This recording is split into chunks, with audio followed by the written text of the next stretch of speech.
My boy DA, your boy Tyson, episode 5. We losing track, which is a good thing. Yeah, episode 5, Hoop Politics, Thursday night. We usually record on Thursday nights, don't we?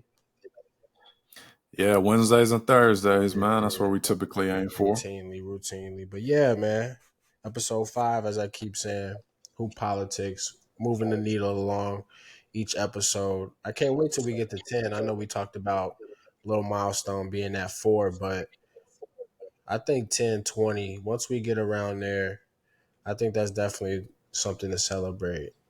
So Yeah, we definitely gonna celebrate on the pod, man. Like, uh, we definitely got to toast to a couple of drinks, man. You we're know, we gonna gotta take celebrate. every We're gonna single win celebrate. we We're can gonna celebrate the Paul Pierce way.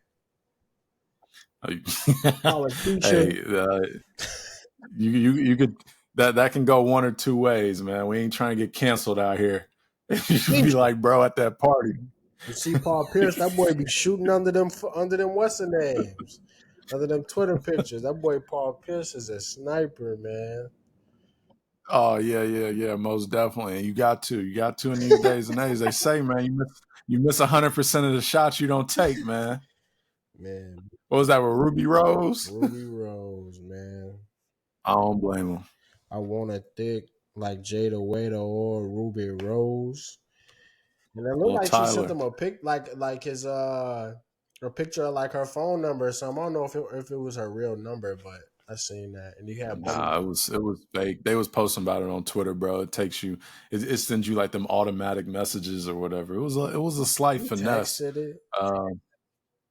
Nah, bro. You know I'm loyal. I didn't text him, but I would have texted, yo, it's your boy Tyson. Let me know when you need me to come pick you up, man. Pick up the phone. She would have been like, "Who the fuck is this?" I don't know. I would have, yo, man, I'm just trying to get flued out, man, for real. Just trying to get some His ass tickets would have bought got for me. blocked. But yeah, man, boy Paul Pierce. And then you had the buddy under there hating on him. That's what we need to start Right. doing, man. We got to start getting us. Because one thing I think is underrated as well, too, is, bro, like, and is a gold mine is like during the NBA season, like NBA Twitter, bro, is some of the funniest shit Mm. that you will ever see in your life, bro. Like, and then we got AI pictures now, bro. And then you got these overseas like NBA accounts. Like, what's up with the Minnesota Timberwolves like Spain Twitter account, bro? It's Brazil, yeah, bro. These Brazil Twitter accounts, man. And then we Like got. Did you see every the single Atlanta time one of Hawks? them get a win. Yeah, It was yeah, yeah, wild for yeah. that. They Deontay Murray had to say, yeah, he said, "Cut this shit out." He said, "Take it take down." What that is this? down, man. Shut that down. Whoever is in control of that account, man, you got to be fired. Yeah, that marketing intern isn't getting hired full time. Yeah, couldn't be. But yeah, definitely. But And then you yeah, got I'm the with you, AI bro. pictures That with the when they posted the picture after the Lakers game, after they played the Warriors, AD didn't score. They posted the picture. AD said it's time to get your CDLs, brother. yeah, they got bro photoshopped in a damn 16 wheeler. Yeah, Bro, yeah, I'm with you, bro. That NBA Twitter is definitely a whole nother world. We definitely got to tap into that market. Like we should damn near make the Twitter page tonight type shit. yeah, We need to get locked in because you got to think about it. It's every single different fan base is on there. They all talking they shit, bro. The funniest to me, bro, is Lakers Twitter and the Knicks Twitter. And you got a couple yeah, other ones outside of that. for But I feel sure. like every time the Lakers lose, bro, or when they win too, it's just like a whole ordeal. Yeah, for sure. For sure, I agree. Yeah, Nick's Twitter's probably the funniest though. I gotta give it. It's probably because a lot of the Lakers, I don't know, you do got a good mix of actual Laker accounts, but a lot of those are LeBron accounts too, or LeBron hitter accounts. But a Nick's Twitter account, man, Yeah. and you got a lot of these guys having burner accounts now too. Like, I got one. I ain't even gonna hold you. really, never I thought ain't gonna about it. hold you. Yeah. Never thought about I got one. I got one. It's a Knicks burner account. And I have no followers. I follow like 60 people. Bro, I just be on there talking so much shit. And KD gonna pull up on every that single tweet, Knicks man. I pray they don't ever backtrace my IP because Right, they'll definitely find out who I am. But right. yeah, bro, I got a burner. I ain't gonna front like I don't. Yeah. I might have to get me one, man. But I ain't that too invested in arguing now, unless my boy D want to talk hoops. Steph versus He Bron, probably maybe. got him a Warriors. He probably got him a Warriors I'm burner. sure he Nah, does. bro, really will talk shit off his main though. He'll stand 10 toes. Yeah, I definitely done seen him out there standing 10 toes a couple times on Twitter. But yeah, let's move into the real shit. Um, Sure. we kind of got like in terms of the conversations. I think we kind of, I wouldn't say we carefully picked this, but I mean, I think we definitely strategically picked a good conversation to have today. I think it's definitely Mm-hmm. something that's current, like to like the week with this conversation. Type. So, um, I mean, first things first, we plan to talk about Cam Thomas. Um, he's Yeah. right now he's averaging 26.9 points per game.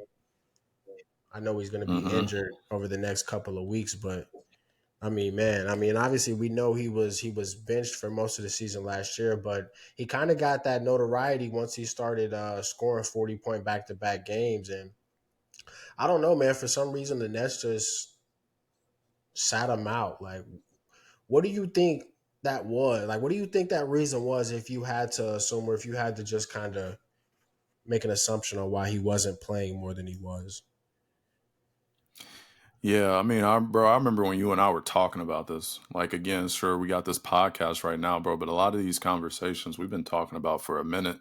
And I definitely remember last year when we was talking about Cam. It was like, bro, every single time bro's in the game, bro, he went on that streak where he kept putting up 40-point games.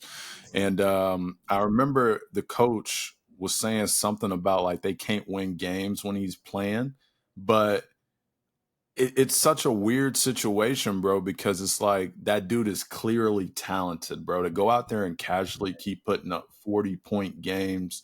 And he's doing it again this season, bro. Like every time he's on the court, he's putting up some numbers. Bro's a walking bucket. I ain't even gonna hold you. Like true definition of a walking bucket. So I just think they need to figure out how to win games. Um, but bro's definitely like in that conversation for like most improved player. Yeah. And he needs to be a starter. But I remember KD saying that bro has talent. He just they just never really played him. And honestly, it's kind of ironic because I had Ben Simmons as being kind of like my most improved player of the year, but Yeah, where bro been at? We ain't seen nothing from bro since season started. I had a lot of faith in him. I did too. I don't even So gonna what does that lie. kind of look like? Do you think if they can figure that out, like do you think the Nets are going to be a threat between McCall Bridges, Ben Simmons, and you got a prolific scorer in Cam Thomas? Like, is that something that they can work with to make some noise in the East? Nah, I You don't don't think really so? think. Nah, I don't. And I think the way that the East is set up now, nah, like you're not. That team isn't going 7 games anytime soon. Like what the Yeah. Celtics are on pace for, like in building championships, like they're not even in their prime yet. And when they figure that out, like that's gonna be scary. But then you still got the 76ers. You still got, you know what I'm saying. You still got the Bucks and stuff like that. So I don't hmm really see them being a threat in the East. I see them a play-in team, um, maybe ahead of Chicago. I don't, Type. I don't really. Maybe they can be around, float around there with like the Hawks or something like that. But definitely the bottom end of the bracket, playing position team for sure. You know, I think, and especially as well because the East is really well, and I don't mean to get too much off of that topic, but the East is kind of well balanced now. Like the Knicks hmm are a good team at that 4, 5, 6 spot. Cavs are a really good team at that 4, 5, 6 spot. Who else? Who am I? Miami Heat for. I mean, I think they're not playing really good right now, but they're Orlando's playing pretty solid. yeah. So it's a balanced bracket to where I don't really see him being too high up with these teams who have already been established a little longer in their pursuit of a championship. But I mean, Yeah, I definitely. my fault. But nonetheless, though, Cam Thomas is definitely, like you said, a prolific scorer. I think it'll be very interesting to see where he kind of takes it from here. But the second question that I really wanted to follow up on is like, where just based off of what we've seen of him scoring, like, do you see him playing in the NBA? Do you see the a longevity career? Do you see him at least putting some sort of name for himself in the league? Period. Whether he's with the Nets or somebody else. I do. You know, he's a real young cat, bro, and the way that he scores is honestly kind of amazing. I remember it was like a week or two ago, bro took some crazy ass. Do you know what shot I'm talking about? Yeah, yeah. Like off balance turnaround, like Hop step, shot. feet was facing out of bounds. Turn. Yeah, that's and at that point, he's just out there hooping. Yeah, he just out there hooping. So I think bro can definitely carve out his own lane. I think he already has, not having like a starting point guard like James Harden or Kyrie Irving in front of him. I think he's gonna get the time his time to shine, especially being in New York, like Brooklyn. Like he's gonna do his thing. Yeah, Now I think it's a different conversation if you're talking about, oh, is Cam Thomas going to be as good of a player for like a championship caliber team? I think when you have that type of conversation, I think it might be a little different. But bro definitely is underrated. Like he's gonna get a bag at some point, in my opinion. Like I could be wrong, but he's a hooper. He can score. If you need a scorer, you can pick him up. right, for sure. So yeah, I think Speaking of scores, though, bro, like I hate to kind of steer the wheel pretty quickly, but like we just got through with that James Harden trade. I know we talked a little bit about that on the previous episode, but just talking about Brooklyn reminded me about bro. Like, what are you thinking about like this whole Clipper situation? Because truth be told, I know it's still early in his tenure there, but it really ain't looking like too much of anything right now. Like I said, still early, 7 games in, but like they just lost to Brooklyn. I was never like when the trade happened. I wasn't too high on it. Like it wasn't something that I thought that was going to significantly change standings in the West. I think they're definitely going to be Hmm. a good team going down the road, but when I really think about this team having the amount of stars that they do, I don't think that the wins are truly going to come from those four being on the floor. And in my opinion, I think it's just because of the other things that James Harden may not do. He can get you 10, Hmm. 11, 13 assists, but these other like, and if you watch some of the highlights or even some of the game, there was some stand around. There was some times where everybody was kind of just standing around, and that's kind of how it goes in the beginning. But guys are gonna have to find Hmm. a way to move around the floor, set off ball screens, be effective. Like one thing the Warriors we've always seen with them is like the movement offensively on the floor. The screen setting is really good, and that's how you get a lot of open shots. Even from Clay's perspective, like he can still get a lot of open shots just because of him being able to move off the ball. Now, James Harden, Hmm. he's been known to catch the ball, dribble, dribble, dribble, hit his move, and shoot. Paul George, same thing, dribble, dribble, dribble, hit his move, shoot. Kawhi Leonard, dribble, dribble, mid range, back you down, do whatever. Somebody's gonna have to take the keys and kind of say, this is my thing, and everybody else is Hmm. gonna have to fall in line. I did see the stats yesterday. I mean, guys are getting shots up. They all shot 16, 17 times per game, like the game last time. But Yeah. I think if they want to win, they're gonna have to find a way. PJ Tucker's gonna have to be used. Norman Powell's gonna have to be used. Is it Reggie Jackson? No, Reggie, he's not on the team, bro. He's with the Nuggets. Who is the backup point guard? You talking about Bones Bones Highland? Highland, yeah. And I mean, he always had a nice game, even when he was on the Nuggets. But I think they're Yeah, gonna he's a have hooper to. too. I think they're gonna have to really rely on the other role players as all teams, but still, they're gonna have to rely on other role players to get those things done that these other stars are gonna lack for. Because you can have stars on the team, like when the Nets got put together, bro. That was lethal just from the fact, like, bro, you got a Mm, one, a two, and a three. yeah, like literally how you want it. Like But it's like at the it's gonna same happen to time, you. like, bro, you get to the playoffs, like, and then it's like as well, what does the defense look like? You know what I'm saying? Like, what does the defense look like? I don't know, man. It'll be definitely interesting to see, but in my opinion, I don't really see it translating into a championship.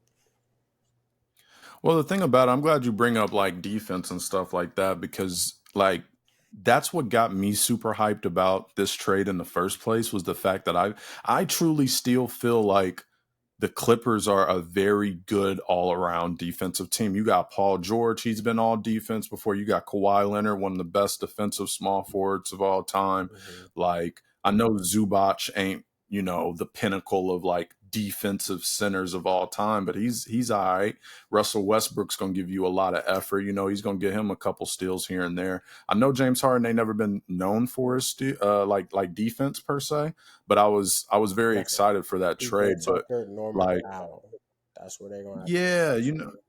you still got all these other players like PJ Tucker, like you just said. Yeah, Like you still got a lot of really good role players as well. I think what they need to try to do and adjust is probably shifting Russ back to coming off the bench, bro. Like, when you got a 1 and a 2 that's both very ball dominant guards, um, I don't know how that necessarily works, because they're both used to getting hella triple doubles. You know what I mean? right. I can see that. For sure James Harden's not about to come off the bench. And like I said, I love Russ. At one point, he was my favorite player to watch in the league, but I just don't know if starting him at point guard is the best thing. I think a Chris Paul, like, coming off the bench role, leading the second unit would be better. But then you also run into issues with like Bone Tylen, which is, he's a solid backup point guard. But I don't know. What are your thoughts on that?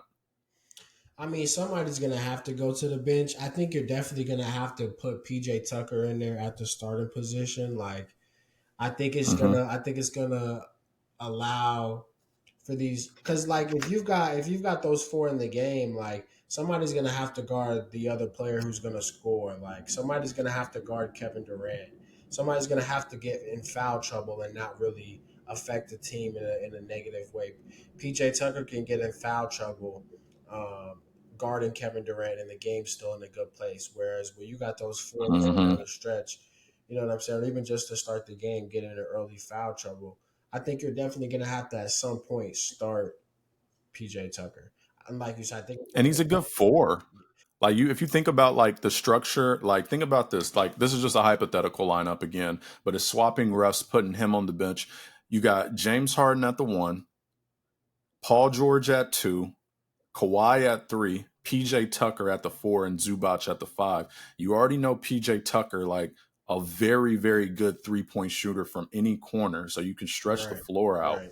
Um, And that's I what think that that changes does. the It game allows dramatically. Kawhi. It allows that right there allows Kawhi Leonard to be able to get the mid range shots and to get his shots in his spots that he wants, which I think in turn will allow open wing shots and open top of the key shots from James Harden and stuff like that. So yeah, I think they'll definitely have to figure that out at some point in the road. Maybe it's better to let guys down by themselves than to just fuck it up when they all, get there. F it all up. My bad. Yeah. Yeah, but you don't want to run into the issue where you're putting it off for too long and you dig yourself a hole if you're playing losing basketball. Right. So it's like, how do you balance all of that? And I think they can figure it out. But yeah, from a defensive standpoint, I think they got shit on lock. Like, even though they are getting a little bit older, Kawhi and Paul George, a lot of the shit they do on defense, bro, you can't, like, that's just like my pops say, it's either in you or it ain't, and that's what they do. Like, they lock shit down. So I mean, I really um, wouldn't see like Paul George is definitely not the two-way player that he once was for sure. Kawhi I Leonard's agree. always been a good two-way player. Paul George used to be a good two-way player. He can still play defense, obviously, but he used to be a better two-way player in my opinion. James Harden's never gonna play defense. He's never gonna get you those in No. betweens. Russ can play defense too, but a lot of he just sometimes he makes a lot of mistakes. On the Lakers, he made a lot of defensive mistakes. Guys will slip back door on him, stuff like that. So, Hmm. but I don't know, man. They say when you come to Los Angeles or Lakers, you know what I'm saying? Yeah, everybody can hoop, bro, until they put on a Lakers uniform, man. Right. And we ain't even gonna jump on that track. We already know what's going on with them, but we'll give them some more time. But yeah, I'm excited to see what type of changes they can make. Because yeah, you're right, they are definitely not the same players, but they, they still got a lot of like talent. It's not like you're, I wouldn't say it's like that Lakers team a few years ago where like everybody was old and everybody's like, oh yeah, these guys they about to go out here and kill it, Right. and they don't do it. So I think there's still a lot of talent, and Yeah. I mean just TBD. Okay. So Um, wait. So but we yeah, can put a pin in that because see how we just went from Brooklyn to Clippers. Since we right on that conversation, we might as well take it back to the East Coast, and talk about Philly because I mean obviously mm, that trade that we're talking about affected the 76ers, where in a good way. It looks which like a good it way. surprised me. It really surprised me. Mhm. You don't got PJ Tucker anymore. You don't have James Harden. They come out. What are they? 6-1 or 6-2? They're 6-1 right now, 6 and bro, 1. What do you leading think the about East. that? Um, You know me, man. I put them in there and I told you I didn't necessarily know what was going to happen if that James Harden trade happened. The trade happened. I definitely didn't foresee them going on the run that they are going on. But what I will say is, even though I didn't feel like Joel Embiid deserved an MVP over Jokic last season. Right. Right now, he's playing a brand of basketball that's proving why he's the reigning MVP. Like I'm watching the way bro's playing. He's averaging like 31 right now. He's Yeah. showing y'all why he got that award last year. So, I mean, it's really him. You know, they got to. I think he made a quote a few days ago where he said the key to their success right now is that there's no ego on the team. Like Joel Embiid's never been an egotistical player. We know James Harden kind of has a reputation of being an egotistical player.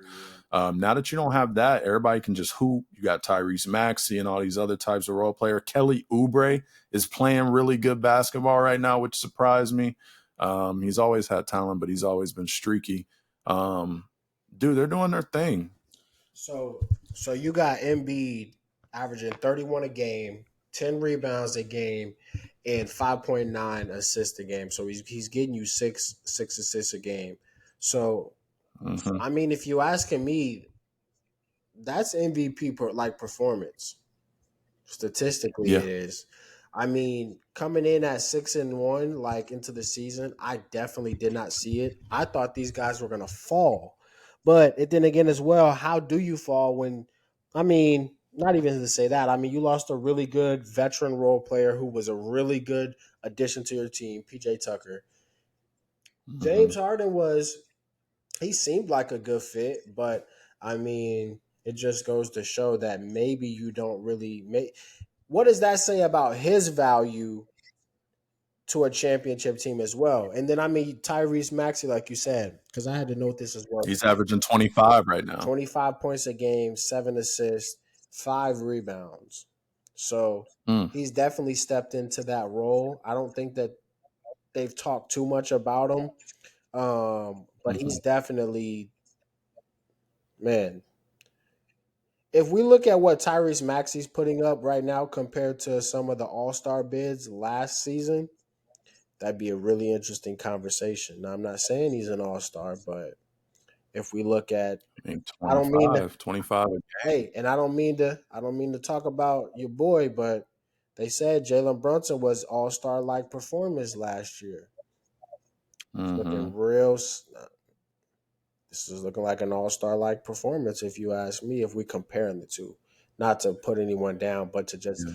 bring up the level of conversation on Tyrese Maxey's game on where it's gonna Hmm. go forward from here. Because 25-7, bro, that's really good. That's really good as a point guard. You know what it kind of remind me of, bro? What? I mean, they play styles are a lot different, right? But this duo between Tyrese Maxey and Joel Embiid reminds me a lot of Jokic and Jamal Murray. Again, different play styles, but in terms of like I can see that. guard big man punch, like Yeah, 1-2 yeah, guard big man punch, bro, it's very similar in terms of for sure. effectiveness. I can see that. Yeah, for sure.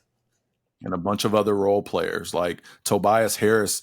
Again, no one's talking about, bro, but he's getting his bag, but he's averaging 19.3 points a game, 6.4 rebounds. Like, Yeah, come on, like he's doing his job. And then, like I said, Kelly Oubre, 17.4 points a game. Like, he's doing his thing. So, um, yep. it definitely is a very good combination. And just to kind of touch back on this, you talked about like Tyrese Maxey and like all-star level play. Like, bro has really been trending upwards consistently over the past couple of years. Like, he's definitely going to be in that conversation for being a reserve on the all-star team. But I think we're going to run into the same thing we ran into last year, where it's just like the league is in such a good place right now that there's gonna be snubs. There's gonna be people that don't get voted in that you come like, dude, what the hell? Like, he should have been an all-star. And I And think he that's why you might got to mess keep it around and get fan that credit. voted. I feel like you should Mm, keep all star votes fan voted because the NBA is in a really good spot right now. So if you make this some type of hierarchy selection, like I don't know, man, you keep it in, and then I think as well, keeping it fan voted as well. I think it keeps a lot of the like like sometimes I think it's interesting. You'll keep like a Derrick Rose come All Star time, like he's gonna have a lot of MVP votes. Like I think that's interesting as yeah, well, and I think it shows a true appreciation for the game of what greats and what other players can still mean to the NBA from a fan's perspective. But yeah, very true. yeah. There's gonna be some snubs. And we'll But probably do you touch think? on that and talk about that sometime closer once the season's kind of more ramped up. Um, Yeah, most definitely. Some of these averages, they're probably going to either, slightly come down or go up a little yeah, bit more as the season goes on. right. I definitely see Joel Embiid staying around where he is right now, though. Yeah, Like for this sure. I 31, think we can expect, and I think we can pretty much expect that for 11. Maxi as well. I think we can expect because he Yeah, averaged 20 last year. I think we can expect, I think we can expect him having 25 and 7 somewhere around that yeah. ballpark. Shout out to Philly, man. Y'all doing y'all thing out there. I hope y'all finally can win. You know what I mean? Like, Cook you Philly up a Philly hasn't brought a chip cheesesteak. home in a minute. Yeah, Shout out to my boy Kevin from Philly, man. Kevin Got who? love for the Philly people. You don't know him. His Oh, name's Kevin I Gowan. think you're talking about That's Kevin one of my Hart. coworkers. I'm like, boy, Kevin Oh Hart. yeah, he's from Philly too though. He from Philly too though. Bro, another subject I know we had talked about before we hopped on here, man. So still sticking out east, bro. Yesterday we had a game with the Bucks, man. And our boy, the Greek freak, got thrown out the game for dunking on somebody and expressing his emotions, not even directly pretty much to the individual he dunked on, but bro got thrown out for showing his passion of the game. Like, what the hell is the NBA coming to, man? And that's why it's so hard for men to open up and talk about stuff that's really no, I'm just Right. but yeah, man, that's definitely like come on, man. Like I think it's if we're gonna equate it to something, I think we're trying to really equate it to an NFL fan and a touchdown celebration. And not that he Hmm. even did anything excessive, like, come on, bro. No. Like, bro, NFL you celebrations are dunk so on much more somebody, crazy. bro. Like, that's crazy. That's a really crazy concept to think that you can get thrown out if you just dunk on somebody and flex on them. Like, Yeah. Like that's that passion, bro. Like, it's not like he pushed him to the ground. Remember Shaq dunked on that Nick player Jared Dudley and pushed his ass to the ground. It ain't no now no that was no shit like that. disrespectful, bro. And then he threw the ball at him. You feel me? Like, there's levels to disrespect, bro. And just dunking on somebody and flexing and like looking at the crowd and expressing yourself. What do you want dude to do? Yeah. Like, To somebody who really be bullying people. yeah. The dude who was Like, doing that too, like he always into it with somebody. right. Like, what are we talking about? Like, why is the league so soft? Like, we be talking about this. I get like the league wants to protect its players, so people are like, oh, they call a lot of fouls and stuff like that. From that perspective, they're trying to protect their assets. Sure, could it be a little bit more flexible or not flexible? Sorry, Paul. A little more physical. It definitely could, but like, if you're getting thrown out of the game for expressing your emotion, like, to what level? Like what's the extent of that? Like, now do they start doing it, like calling out on players more often, and now that, Right. that makes the game more boring in my opinion. And then even like we kind of mentioned too as well, bro. Players, I mean, fans pay to see these players. Fans pay Mm, to see that as well. Mm. Just Generational imagine, player. and then it's like as well, like what does that do to the ticket price sales down there closer to the court? First, even Right. court seats. Like, you don't think they paid the guy who got the video right next to when Giannis went and sat down on the seat? You don't think? I'm not saying that he paid for that, but like that's an experience that Hmm. you get when you pay for that type of money. So if you're gonna take that away from the game, that's a domino effect of what I think that, you know what I'm saying, these seats are gonna, and then especially in a place like Milwaukee, bro. Like, I mean, obviously you got Giannis, but it's not the same thing as going to a Lakers and sitting front row. Hmm. Like, so if you're doing that, Yeah. but I don't know. I think it was definitely I'm with you on that because it's like, think about it, bro. Say I'm a hardworking middle class family, bro. Like my son has been begging me all year, Dad, I really want to go see my favorite player, Giannis, play. Like, yeah, can we do this? And I'm like, yeah, son. So I put money away. You know, we're already probably at ends meet. You like that's just how like in this sometimes economy that we live in right now, the bro. cheapest ticket is $700.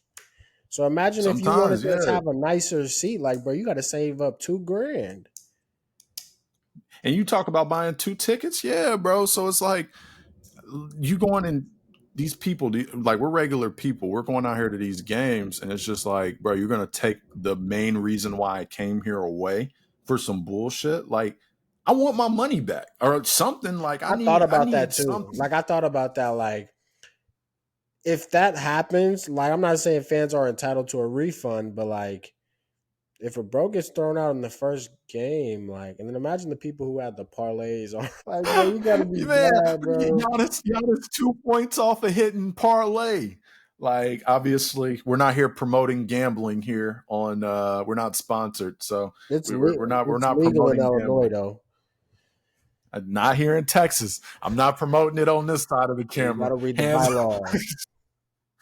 not trying to get the doors busted in, Yeah, man. So yeah, yeah, we're not promoting it here in Texas. But like for real though, like 2 points off a hitting parlay. It's like, well, yo, man, where's my reimbursement at? right. Like, And then you got so guys like yeah, Kevin Huter Kevin Hurt. or whatever his name is, and then I see everybody talking about like, bro, we ain't putting no parlays down on you, bro. Chill. Yeah, we're I've betting never unders seen around a here. Kevin Huter parlay either, if I'm being honest. Like, I've never seen bro in the on FanDuel. I never even really seen Malik Monk Yeah, on FanDuel. that's crazy. Now Kevin Herter, he actually decent though, but But yeah. There's let's a lot let's of just players switch out right there. over then. Let's switch right over to what are we talking about? I mean, wow, what are we gonna go into the young rookies? Yeah, Yeah, we right could into talk the about one that, the bro. young rookie talk. I do want to quickly before we go into the actual other segment of rookie talk, I do just want to for us to touch base on the Marcus Sasser when they played against the Bucks, the Detroit Pistons, just the other night. Um, Hmm. bro put on a clinic. That's a He did. rookie. Bro put on a clinic. I think he definitely showed some really good talent, man. And just to even just Hmm. break it down, like from a point guard perspective, bro checked off a lot of boxes in the sense of he controlled the pace of the game. He controlled the pace of the floor while he was out there. There was a lot of shiftiness that I seen. He was really quick when he needed to be. He could slow the ball down. Coming off these screens, man, he scored in so many different ways. And even just to take it a step further, watching the game, he was really taking what the defense gave him in the sense of Hmm. if there was a screen and the player and the defender's going under the screen, he was knocking down the 3-point shot. That's going to keep you in the game. And then as well, when they Hmm. come in to screen him again, if they're coming up and playing over the screen, he's beating them over the screen and then he's shooting straight down to the big man to hit his move to either get him a floater, he's going to the rim, or he even got good mid range pull ups, got him some nice dimes. Like, I think that's definitely going to get you more minutes. It's definitely going to get you you're going to have the ball in your hands more, bro. When you can produce like that and within the system, it's a Hmm. much different. Like when we look at Cam Thomas, it's a much different game. But when you look at a guy Yeah. like Marcus Sasser who can score 26 within the system, within the flow of the game, you're gonna find yourself in those scenarios down the stretch where you know that's really what matters. So definitely just want to talk about bro real quick. Yeah, shout out to him, man. He definitely had him a really good game. I watched the highlights. I didn't watch it live, but yeah, like I'm with you on all that. And that's the cool thing that I like about what Detroit has going on. They have a bunch of really good young talent. I was Yeah, reading like they put Strasser in over Jaden Ivey, who he got drafted last year. yeah. But he's a good young talent piece too. But Mhm. bro, really what they got cooking up in Detroit, man, is real good between Cade Cunningham, Strasser, Jaden Ivey, and then man, the boy we got to talk about, Sir Thompson. Like Mhm. that's some good young talent, bro. Like Detroit, we really gonna be talking about. We probably ain't gonna talk about them too much this season, bro. But like another season or two down the line, like we're gonna Yeah, have some serious conversations about them. for sure, for sure. I agree. He's definitely But shown like his speaking about that, like no, go ahead. he's got a crazy athletic ability, man. I think as well too. Yeah, the Pistons definitely got some young talent. What they choose to do with it is definitely unforeseen, but Thompson is definitely. I think yeah, in 2 3 years we'll definitely be seeing a more of a complete game with a good athletic ability at that guard spot, my bro.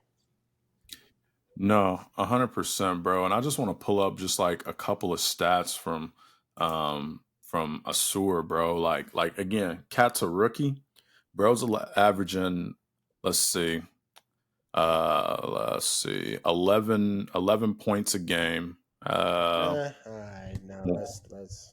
Yeah, it's all right, but that, bro, that's not even what I'm impressed And see, about yeah, though, we bro. might He's have to averaging cap that just 1.3. because like he's scoring good as well too. I mean, 11 points is good as a rookie, but I mean, if we can't put that in a conversation of a Chet or a Wimby. Hold on, but hear me out real quick though. Like, but what bro's also doing is averaging 1.3 steals a game, pretty much 2 blocks a game, 4 assists, and he's averaging damn near 10 rebounds as a forward. So it's like when you putting up 11, 10, and 4, like as a rookie, that's pretty solid. And you're not the number one option. Like 10 he's assists, doing all the dirty work. Yeah, rebounds. He's doing 10 rebounds and then 4 assists. 11 points, 10 rebounds. How Yes. tall is this dude?